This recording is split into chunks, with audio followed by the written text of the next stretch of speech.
your nail-scarred hands. Unspeakable joy that makes my faith to stand. Lord, I believe in you. I'll always believe in you. Though I can't see you with my eyes, deep in my heart, your presence I find. Lord, I believe in you, and I'll keep my trust in you. Let this whole world say what they may. No one can take this joy away. Lord, I believe.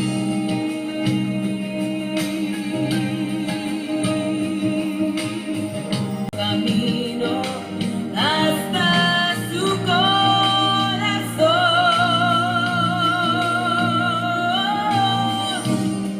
Moriste en la cruz, resucitaste y hoy vives en mí. Venciste al pecado y la muerte, y ahora soy libre al fin. Cristo, yo creo en ti. Yo siempre creeré en ti, creeré en ti. Aunque se niegue el mundo a creer, I'll always believe in you. Though I can see you in my eyes, deep in my heart, your presence I find. Lord, I believe in you, and I'll keep my trust in you. So let this whole world say what they may. No one can take this joy away.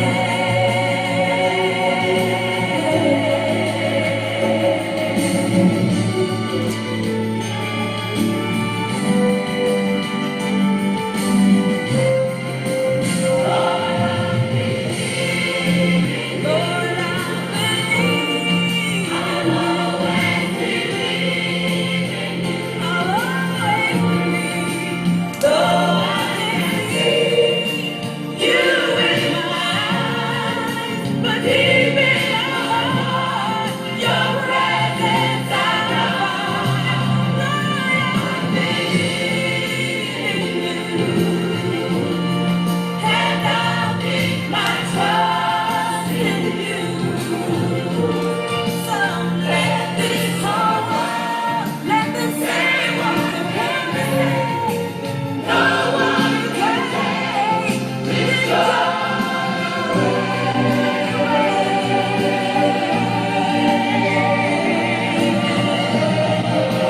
Lord, I believe. I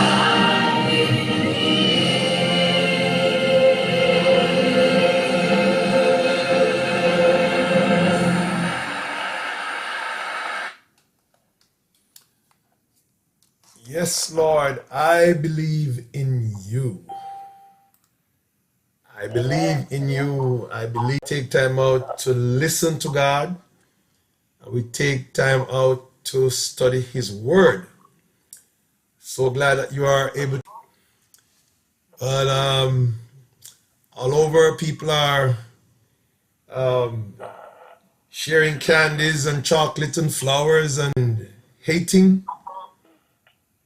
So, you know, this one day to life's problems. All right, so tonight I want us to begin a journey with us. I want us to begin a journey through the Psalms.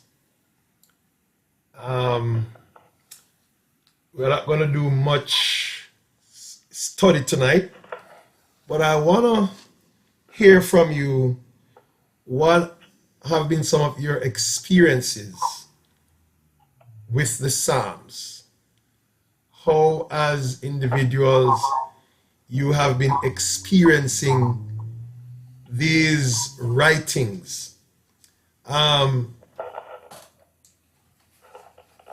There are various places in the New Testament where Jesus makes reference of the Psalms, but I want to draw our attention to one specific place where he pointed out, where he made reference to the Psalms, and that's in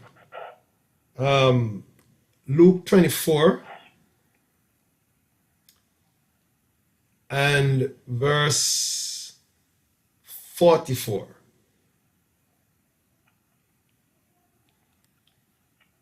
Luke 24, verse 44.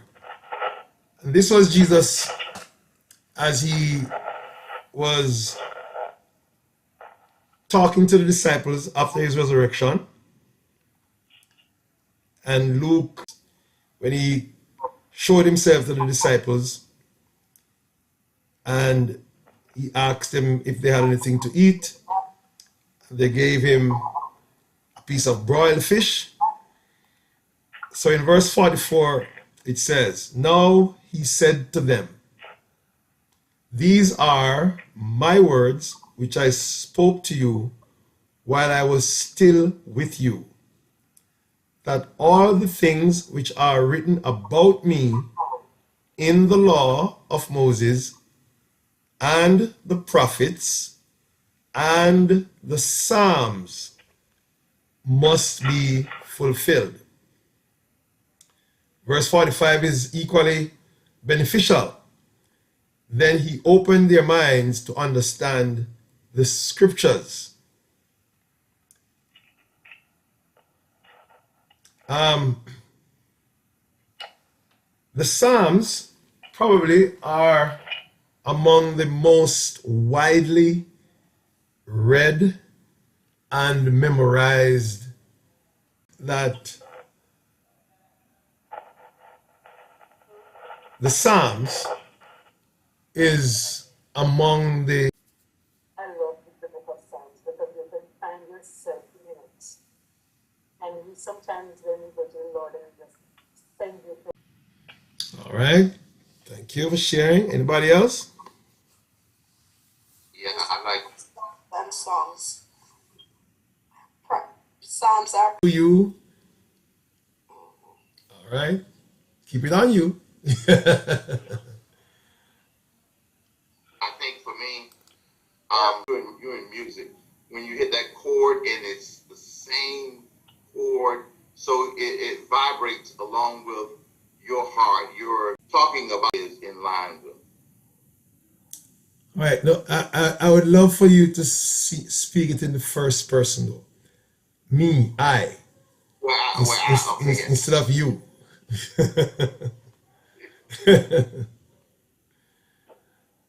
All right. And that's the reason I kind of stay in there in the Psalms, because it can draw out of me exactly what I'm feeling, and then it's uplifting. But hope and the belief that I know He's always there no matter what.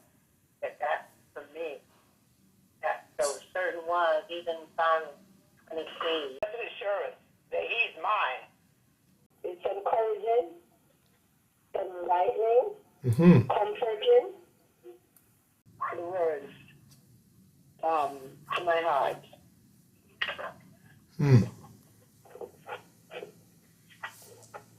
All right, check the chat. You'll see what Brian says in the chat. Book of Psalms includes a lot of outcries and praise to God that people I would think she probably saying that she can relate to, not just people. Doesn't only include that, but she says it doesn't involve as much conviction as other books in the Bible. I'm not sure. More relatable. It does mean that it is less convicting, because if you read Psalm 51, when David is crying out to God and acknowledging his sins, he is talking about how the weight he feels, the brokenness, and the pleading with God to wash him and to purge him. There is lots of conviction right here. Lots of conviction. But the psalm is some of the psalms are more reflective, while the prophetic is direct. It is what is true of the psalms is is that even some people, when they are in their state of people who are transgressors, they will still read Psalm 23 and say, "The Lord is my shepherd, I shall not want." Yes. So,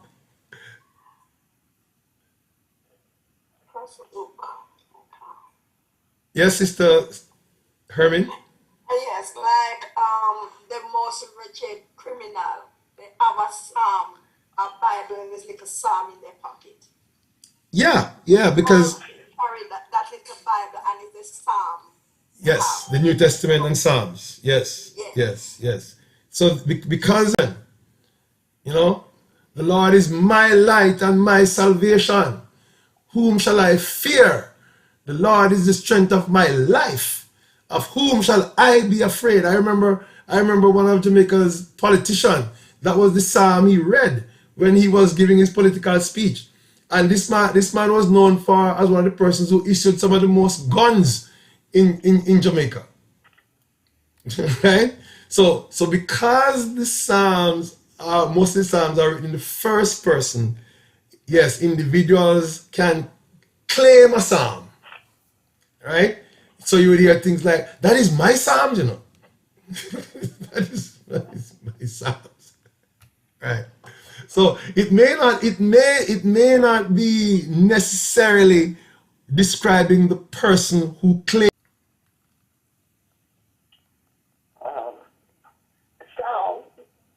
Psalm is mostly a prayer, but there's Situation.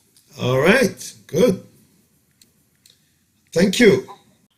All right. Somebody with a psalm, using the psalm, because they may not know it, but they have knowledge of some of it, and you can talk to them. In a women's group, especially, psalm becomes so personal. All right. Thank you. So let me share with you some general information about the Psalms. Right? Some general information.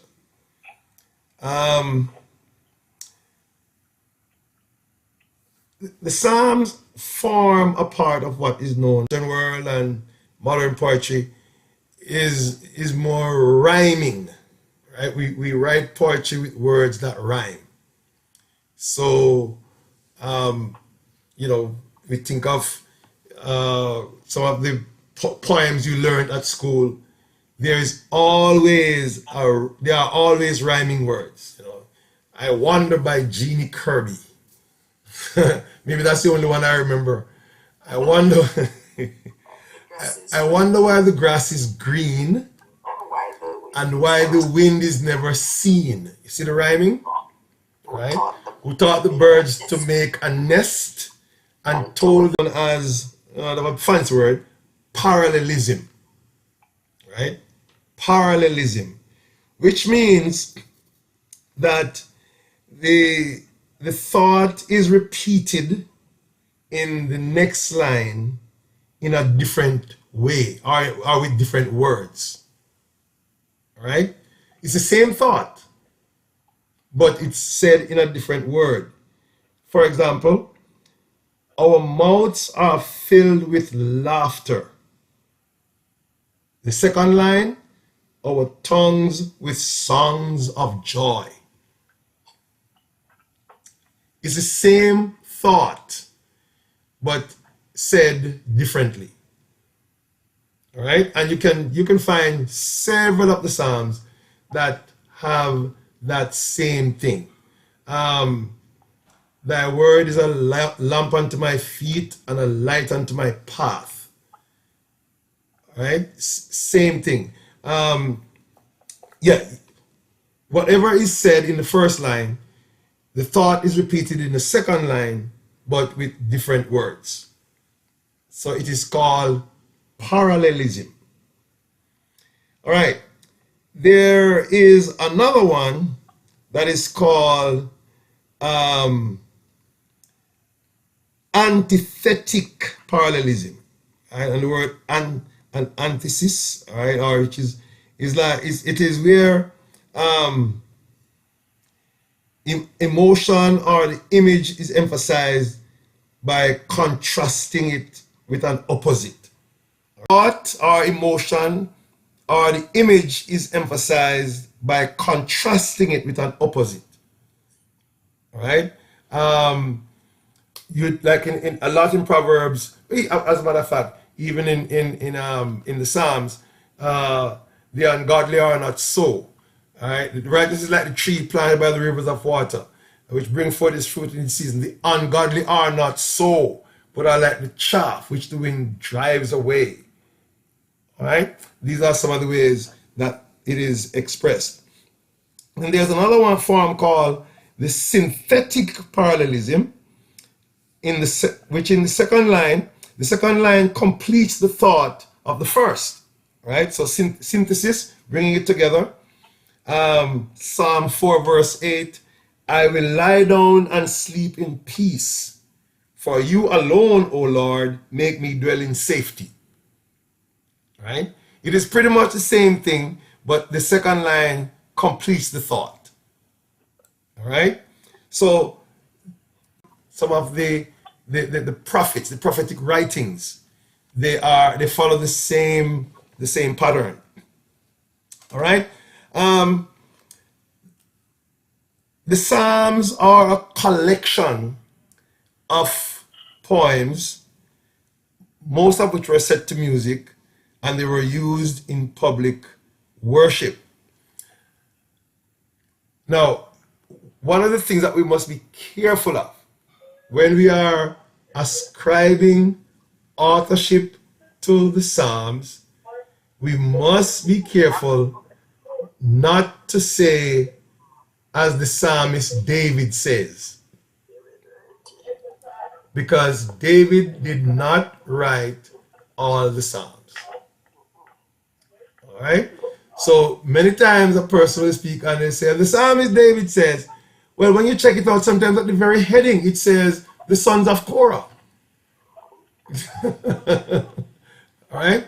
So we must be sure before we divide the Psalms into books, right? There are in some Bibles they give you this division. It is generally agreed that there are about, I think, 5 books, right? It's divided into about 5 books. From Psalm 1 to 41 is the first book, and it is composed of intimately personal psalms written by David and probably collected before his death. All right? So the first book, Psalm 1 to 41. Then Psalm 89. And then there is book 4, Psalm 90 to Psalm 106. And these are thought to have been collected during the time of Judah's exile. While book 5, Psalm 107 to Psalm 150, was added after the return from the Babylonian captivity. So you'll notice as you read through the various Psalms that the themes, right, the themes at certain juncture seem to match each other because of the time in which they were written. These collected works of Israel's the benefits of the ways in which the Psalms were assumed, but some of these we really don't know. So you'll find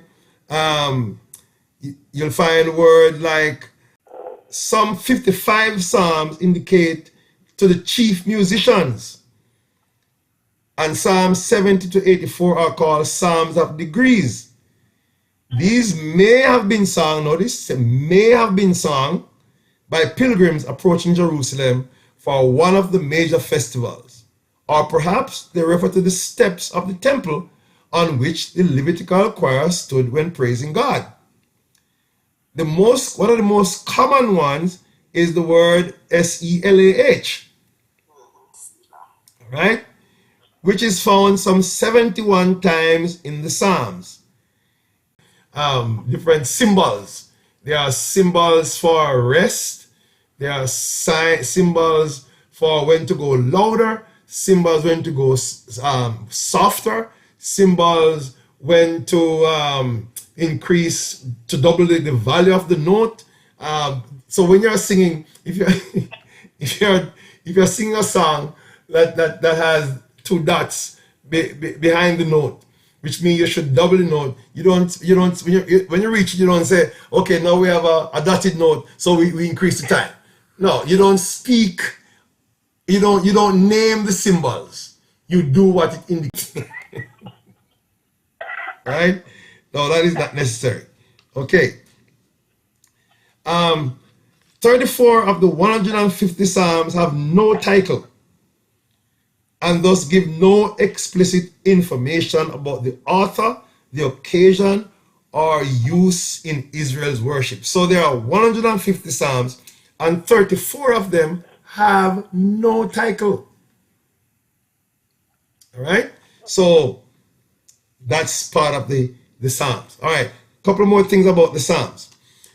In the Psalms are rich in imagery. Water, the deeps, the roots, of course, go down so it gets nourished. The ungodly are not so. They are like the chaff, the debris, the trash that the wind drives away. Imagery, right? The Lord is our strong tower, right? You say that today to how many people today, modern time, if you were to say to them, God is my strong tower, how many modern people today, especially this whole younger generation, what symbolism does that play for them? What, right? Strong tower, what tower are you talking about? But go back in David's time, right, to get up there. So some of those things need to be explained today to individuals. Lord is my bulwark. What's that? Even the word salvation. The Lord is my light and salvation. What does salvation mean? So there are times when we quote the Psalms, but we do not explain what the imageries mean. In the King James Version, as the hart panteth after the water brooks, so panteth my soul after thee, O God. What is a hart? But who knows? Do you know any animal today that we call a hart? No. But we don't know. Nobody knows, hardly anybody in our day and time knows what a HART is.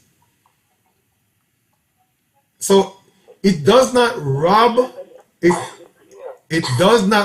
the scripture of its meaning if we substitute the word that is in the Bible for a word that people are familiar with. Right? So instead of saying the heart, we can say as a deer. And some people might not even know what a deer is. So if you live in the country and nobody knows what a deer is, you might say, just like the cow long for the water. right? It brings out the same, it makes the sense. It makes the sense of it. Okay, about 7 different authors are credited for the writing of the Psalms. David, Asaph, these, not just 1 or 2, but at least 7 individuals, right? 7. Moses, sir? Pardon me? Did you say Moses also? Oh, yes. Yes. Moses. David, Asaph, Korah, Moses, Solomon, Ethan, Heman.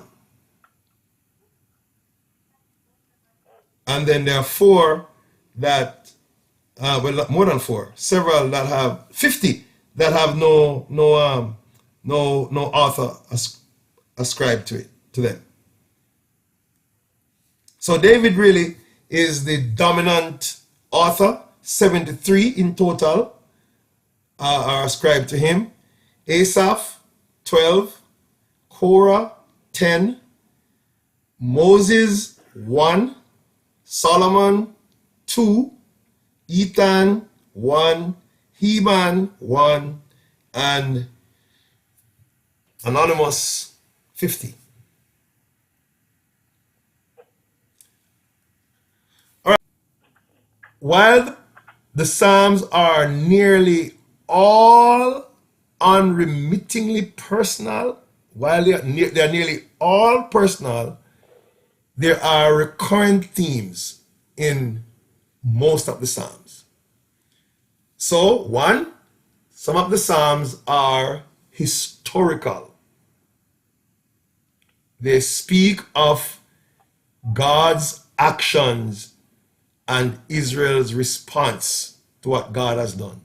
So there are historical Psalms, right? You read through the Psalms and it talks about some of them telling you what God did. Horse and the rider you threw into the sea. How God came to them and how that men would praise the Lord for his wonderful works among the children of men. Retracing history. All right? So there are historical Psalms which review God's acts and Israel's response. Look what God has done. So later on, others coming upon what you have experienced can say, wow, I didn't even know that. It's because these people were writing, because, all right, let me say this. When some of these people were writing, they did not set out to write the Bible. No. David did not intend to write Bible. Neither did Moses. They were not writing Bible. They were writing either what they had gone through, what they had experienced, their praises to God, and later on, what they wrote became a part of sacred penitential psalms. And you hear the word penitential, being penitent? These psalms express the writer's sorrow. So, Psalm 6, Psalm 32, Psalm 51, right? Yes, penitential. The sacrifices of God are a broken spirit and a contrite heart. Lord, you do not desire sacrifice, or I would have given it. You hear, you feel David.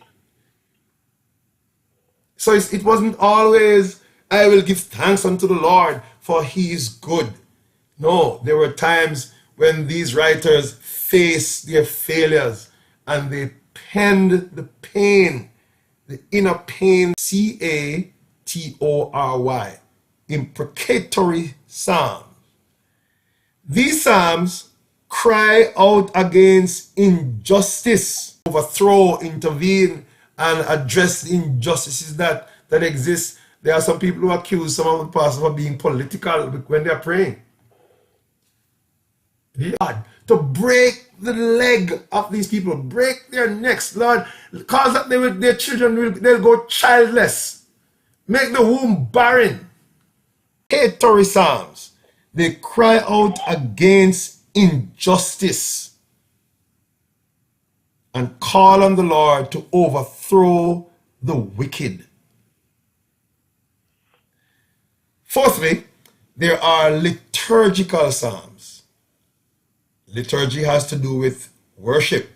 So there are the liturgical psalms, and these were used in the temple worship at special times of prayer or on special occasions. Right? Liturgical psalms. So, for example, Easter is coming up.